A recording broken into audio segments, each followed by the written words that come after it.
नमस्कार दोस्तों, the exam hacker channel में आपका स्वागत है। दोस्तों, हम लोग यूपीपीसीएस के जियोग्राफी ऑप्शनल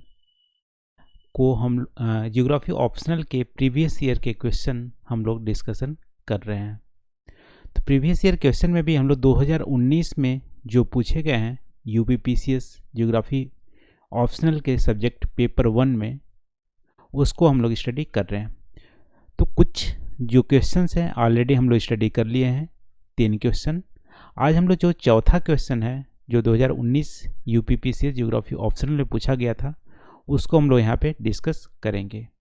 तो दोस्तों, आज का जो टॉपिक है, आज का जो क्वेश्चन है वो है discuss the factor affecting the distribution of insulation. इसको हिंदी में आप देखोगे, सूर्य ताप के वितरण को प्रभावित करने वाले कारकों का विवेचना कीजिए। दोस्तों, यहाँ पे क्वेश्चन यदि पूछता कि discuss the factor affecting the isolation को कौन कौन से फैक्टर अफेक्ट करते हैं, तो आंसर अलग हो जाता। यदि इंसुलेशन किसी फैक्टर की बात करें, कौन कौन से फैक्टर अफेक्ट होते हैं, डिस्ट्रीब्यूशन की बात नहीं कर रहा, तो यहाँ पे एक्स्ट्रा जो टेरेस्ट्रियल फैक्टर होते हैं, जैसे जो स्पेस का डस्ट होता है उसको भी इंक्लूड कर लिए होते, और यहाँ पे पेरीहेलियन और अफेलियन जो पोजीशन होती है अर्थ के ऑर्बिट करने में, जो पोजीशन होती है उससे भी इंसुलेशन इफेक्ट होता है, उसको भी हम इंक्लूड कर लेते हैं। लेकिन यहाँ पे जो क्वेश्चन पूछा है वो सिर्फ इंसुलेशन को इफेक्ट करने वाला नहीं पूछा है डिस्ट्रीब्यूशन ऑफ इंसुलेशन को कौन कौन से फैक्टर अफेक्ट करते हैं। लेकिन यहाँ पे थोड़ा सा आप बोल सकते हो कि एम्बिगुअस है। यहाँ पे डिस्ट्रीब्यूशन ऑफ इंसुलेशन की तो बात की है, लेकिन कहाँ के इंसुलेशन, यानी कि अर्थ। यहाँ पे आप एज्यूम कर सकते हो कि अर्थ में डिस्ट्रीब्यूशन ऑफ इंसुलेशन को जो फैक्टर अफेक्ट करते हैं उसको यहाँ पे आंसर में लिखना है। तो आप यहाँ पे कंप्लीट आपका क्वेश्चन हो जाएगा, discuss the factor affecting the distribution of insulation on earth. ठीक है, तो यहाँ पे अर्थ में डिस्ट्रीब्यूशन जो कौन कौन से फैक्टर जो अफेक्ट करते हैं इंसुलेशन के डिस्ट्रीब्यूशन में, उसको यहाँ पे आंसर में लिखना है। तो आई होप आपको यहाँ पे क्वेश्चन समझ में आ गए होंगे। तो कुछ कीवर्ड्स देख लेते हैं। जैसा आपको पता है कि आंसर में 3 पार्ट होते हैं, इंट्रोडक्शन, बॉडी और कंक्लूजन, और एक आपको अच्छा सा कोई भी इमेज आपको ड्रॉ करना है, बनाना है, और कुछ कीवर्ड्स जो होते हैं उस क्वेश्चन से रिलेटेड उसको आपको ज़रूर मेंशन करना है, क्योंकि आप अपने लैंग्वेज में आंसर तो लिखोगे लेकिन कीवर्ड को आपको मिस नहीं करना है अपने आंसर में, क्योंकि कीवर्ड क्या करते हैं, वैल्यू एडिशन करते हैं। तो देखते हैं आज का कीवर्ड क्या है इस क्वेश्चन से रिलेटेड। तो इंसुलेशन तो है ही, क्योंकि क्वेश्चन पूछा गया है। फिर क्लाउड है, लैटिट्यूड है, ड्यूरेशन ऑफ डे और night, different latitude, angle of incidence of sun rays, revolution, rotation of earth, dust, water vapour, atmosphere, spherical shape of earth. ये सारे कीवर्ड को मिला के आंसर देना है। तो देखते हैं आंसर में। इंट्रोडक्शन पार्ट में आप इंसुलेशन का डेफिनेशन मेरे हिसाब से सबसे अच्छा रहेगा। इंसुलेशन का आप एक डेफिनेशन लिख लोगे। तो इंसुलेशन क्या होती है? तो दोस्तों, सोलर एनर्जी जो रिसीव होती है अर्थ में, अर्थ के सरफेस तक, यानी कि अर्थ के सरफेस तक जो सोलर एनर्जी रिसीव होती है शॉर्ट वेव रेडिएशन फॉर्म में, उसको ही इंसुलेशन बोलते हैं। तो इंसुलेशन का फुल फॉर्म आप देख सकते हो, इनकमिंग सोलर रेडिएशन। यहाँ से इंसुलेशन का इन वाला पार्ट इनकमिंग से बना है, और सो वाला पार्ट सोलर से बना है, और रेडिएशन यहाँ पे लास्ट वाला पार्ट एसन आपको रेडिएशन से बना है। तो इनकमिंग सोलर रेडिएशन को ही इंसुलेशन शॉर्ट में बोलते हैं। जो शॉर्ट वेव रेडिएशन होता है सोलर एनर्जी का, तो solar energy received by earth in form of short wave radiation, this incoming solar radiation is simply called insulation. ये आपका डेफिनेशन हो जाएगा, इंट्रोडक्शन पार्ट में आप इसको रख सकते हैं। फिर यहाँ पे थोड़ा सा ब्रीफ कर लेते हैं कि अपना अर्थ जो है स्पेरिकल शेप में है, और अर्थ स्पेरिकल शेप में तो है ही, लेकिन इंक्लाइंड भी है और अपने अर्थ एक्सिस पे रोटेट कर रहा है। और रोटेशन और सूरज के साथ रिवॉल्व भी कर रहा है, ऑर्बिट भी कर रहा है। तो इसके कारण जो होती है इंसुलेशन डिस्ट्रीब्यूशन जो होती है अर्थ में यूनिफॉर्म नहीं है। जो इंसुलेशन होती है एक समान पूरे अर्थ में नहीं पड़ती है, क्योंकि अर्थ का शेप है स्पेरिकल और वो टिल्टेड है। तो कभी क्या करती है रिवोल्यूशन टाइम में, कभी सूरज की ओर हाफ पार्ट जो होती है सूरज की ओर होता है, हाफ पार्ट सूरज के बाहर होता है, मतलब सूरज के फेस से बाहर होता है। तो जो सूरज की ओर झुका हुआ है वहाँ पे इंसुलेशन कभी ज़्यादा पड़ता है, सूरज से जो दूर है उस इंसुलेशन वहाँ पे कम पड़ता है। तो टिल्टेड एक्सेस होने के कारण और रिवोल्यूशन के कारण और अर्थ की स्पेरिकल शेप होने के कारण क्या है, जो इंसुलेशन है पूरे अर्थ में उसका डिस्ट्रीब्यूशन एक समान नहीं है, वो वेरीड करता है। वेरीड किस हिसाब से करता है, यहाँ पे दो टाइप के वेरिएशन देखने को मिलते हैं, स्पेशियल वेरिएशन और टेम्परल वेरिएशन देखने को मिलते हैं। स्पेशियल वेरिएशन मतलब पूरे अर्थ में जो लैटिट्यूड है उनके अलग अलग लैटिट्यूड पे अलग अलग इंसुलेशन मिलते हैं, और जो इंसुलेशन मिलते हैं थ्रू आउट ईयर एक समान नहीं होते हैं। किसी मंथ में ज़्यादा होते हैं, किसी मंथ में कम होते हैं, किसी मंथ में होते ही नहीं है। तो यहाँ पे स्पेशियल और टेम्परल वेरिएशन इंसुलेशन को देखने को मिलता है पूरे अर्थ में, और उनका मेन जो कारण है स्पेरिकल शेप ऑफ अर्थ और टिल्टेड एक्सिस का होना और रोटेशन करना, रिवोल्यूशन करना। लेकिन यहाँ पे थोड़ा सा डिटेल में हमको देना है, क्योंकि पूछा है क्वेश्चन में फैक्टर कौन कौन से अफेक्ट कर रहे हैं डिस्ट्रीब्यूशन ऑफ इंसुलेशन का। तो देख लेते हैं कौन कौन से फैक्टर हैं। तो यहाँ पे आप देख सकते हो ड्यूरेशन ऑफ डे और नाइट डिफरेंट होते हैं डिफरेंट लैटिट्यूड में।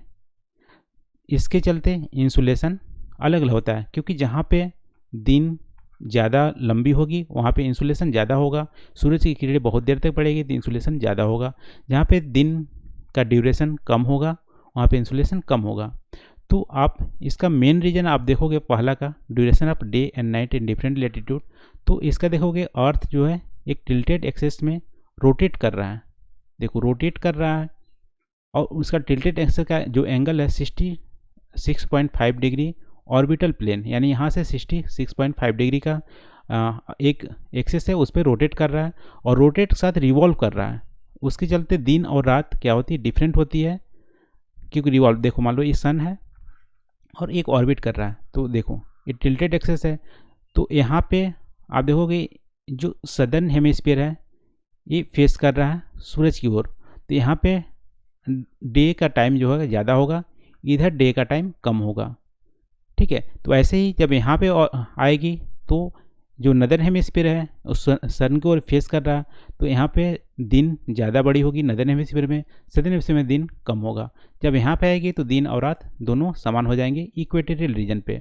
तो आप देखोगे ड्यूरेशन ऑफ डे और नाइट डिफरेंट होती है डिफरेंट लैटिट्यूड में। इसके चलते इंसुलेशन का भी डिफरेंस पाया जाता है, जहाँ पे डे का ड्यूरेशन ज़्यादा होता है इंसुलेशन वहाँ पे ज़्यादा होती है, जैसे इक्वेटोरियल रीजन या ट्रॉपिक ऑफ कैंसर और ट्रॉपिक ऑफ कैप्रिकॉर्न के बीच डे का जो ड्यूरेशन होता है वो ज़्यादा होता है, इसलिए वहाँ पे ज़्यादा इंसुलेशन मिलते हैं। तो पहला फैक्टर हम देख लिए डिस्ट्रीब्यूशन ऑफ इंसुलेशन का क्या रीजन है, ड्यूरेशन ऑफ डे और नाइट का होना, अलग अलग लैटिट्यूड पे अलग अलग होना। देखो यहाँ पोल वर्ड तो सूरज की किरणें 6 महीने पड़ती ही नहीं है, 6 महीने का दिन 6 महीने का रात होता है, तो वहाँ पे इंसुलेशन आप देख सकते हो बहुत ही कम होता है। फिर देखो दूसरा रीजन होता है angle of incidence of sun rays. अब देखो सन रेज की बात करें तो अब एक इमेज यहाँ आप देख लेते हैं, क्योंकि हर आंसर में एक इमेज होना बहुत ही ज़रूरी है। देखो ये सन रेज है, ये सूरज है, और अपना जो अर्थ है अर्थ का सरफेस यहाँ पे है। तो अर्थ का सरफेस इक्वेटोरियल पर तो यहाँ पे 90 डिग्री अप्रॉक्सीमेट आपको सन रेज दिखेंगे, कब, मार्च के महीने में। ठीक है, लेकिन जून के महीने में ट्रॉपिक ऑफ कैंसर पे आपको देखने को मिलते हैं 90 डिग्री का, वो तो अलग बात है। लेकिन यदि मार्च एक ओवरऑल देखें कि मार्च के महीने में क्या होता है, तो आप देखोगे एंगल ऑफ इंसिडेंस क्या होती है 90 डिग्री पर होती है इक्वेटर पे, लेकिन पोलवर्ड यहाँ पे देखोगे तो स्लैंटिंग एक रेज देखने को मिल रहा है, यानी कि यहाँ पे कम एंगल बनाती है, यहाँ पे 90 डिग्री बनाती है इक्वेटर पे, यहाँ पे कम एंगल बनाती है। तो कम एंगल बनाने से क्या क्या होंगे कि इंसुलेशन यहाँ पे कम पड़ेगा।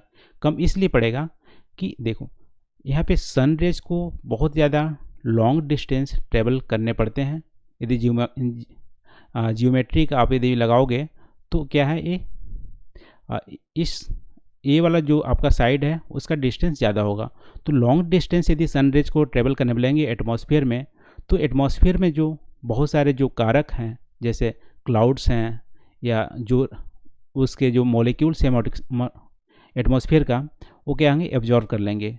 तो लॉन्ग डिस्टेंस ट्रेवल करने पड़ते हैं पोल के डायरेक्शन में, इसलिए यहाँ पे इंसुलेशन कम देखने को मिलते हैं, यहाँ पे इंसुलेशन हाई देखने को मिलते हैं इक्वेटर पे, क्योंकि कम डिस्टेंस ट्रेवल करना पड़ता है। और देखो ये तो पहला रीजन हो गया, जो एंगल ऑफ इंसिडेंस होती है सनरेज की उससे डिफरेंस होता है। दूसरा रीजन क्या होता है, मान लो यहाँ से एक यूनिट जो इंसुलेशन यहाँ से चली, एक एग्जांपल ले रहे हैं, यहाँ पे एक यूनिट चली तो 90 डिग्री पड़ेगी, तो यहाँ पे एक यूनिट कम जो है सरफेस, अर्थ का सरफेस है, कम सरफेस पे पड़ेगा। देखो कम सरफेस पे पड़ेगा और एक यूनिट है कम सरफेस पड़ेगा, पोलवर्ड में जाओगे तो यहाँ पे एंगल ऑफ इंसिडेंस ज़्यादा है, तो ज़्यादा लार्ज सरफेस पर एक यूनिट का इंसुलेशन पड़ेगा। तो लार्ज सरफेस पे एक यूनिट का इंसुलेशन पड़ रहा है, इसका मतलब यहाँ पे टेम्परेचर कम होगा, और कम सरफेस कवर कर रहा है इंसुलेशन, यहाँ पे टेम्परेचर ज़्यादा होगा, पर यूनिट टेम्परेचर ज़्यादा होगा, इंसुलेशन सॉरी टेम्परेचर नहीं, पर यूनिट इंसुलेशन ज़्यादा होगा यहाँ पे। इसलिए इक्वेटर पे आपको टेम्परेचर ज़्यादा इसलिए देखने को मिलता है क्योंकि सन रेज जो होती है ओवरहेड होती है, 90 डिग्री पे होती है, और जो इंसुलेशन जो सरफेस पे पड़ती है वो कम एरिया को कवर करती है, पर यूनिट जो इंसुलेशन होता है ज़्यादा होता है इक्वेटर पे, और पर यूनिट इंसुलेशन जो होता है कम होता है पोलवर्ड पे। इसलिए स्लैंटिंग जो होती है सनरेज यदि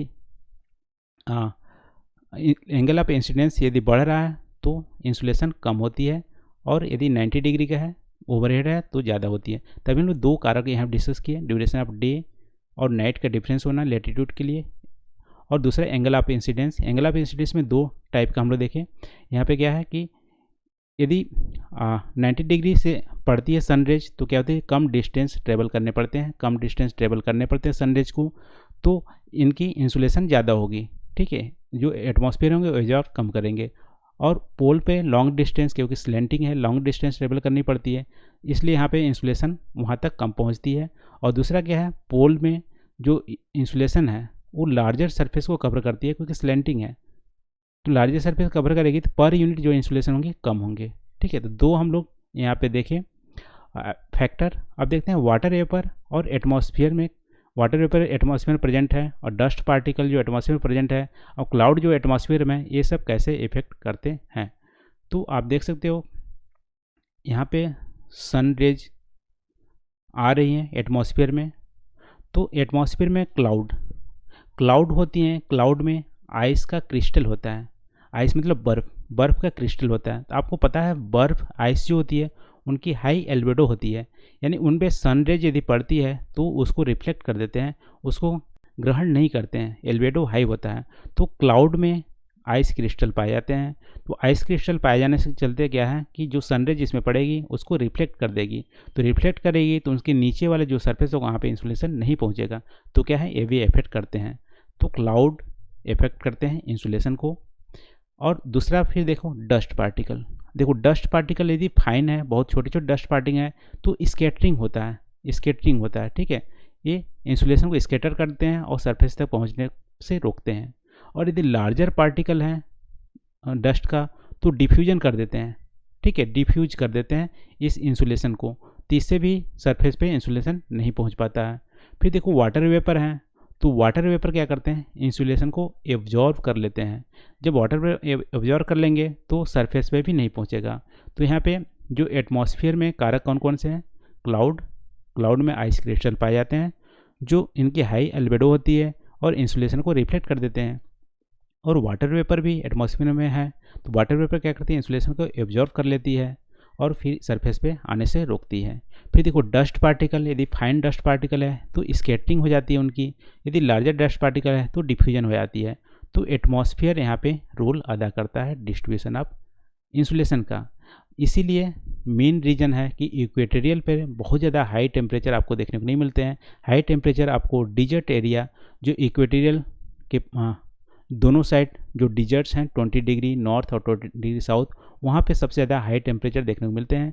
क्यों? क्योंकि वहाँ पे जो एटमॉस्फेयर होते हैं वो क्लियर होते हैं, वहाँ पे न क्लाउड होता है, ना ही वाटर वेपर होते हैं, ना ही डस्ट उतनी ज़्यादा होते हैं, डस्ट होते हैं तो दिन में होते हैं वो भी कम लेवल के होते हैं, और आपको इक्वेटोरियल रीजन जो 10 डिग्री नॉर्थ 10 डिग्री साउथ है वहाँ पे आप देखने को क्लाउड बहुत ज़्यादा देखने को मिलते हैं, इसलिए बहुत सारे जो इंसुलेशन होता है रिफ्लेक्ट करता है।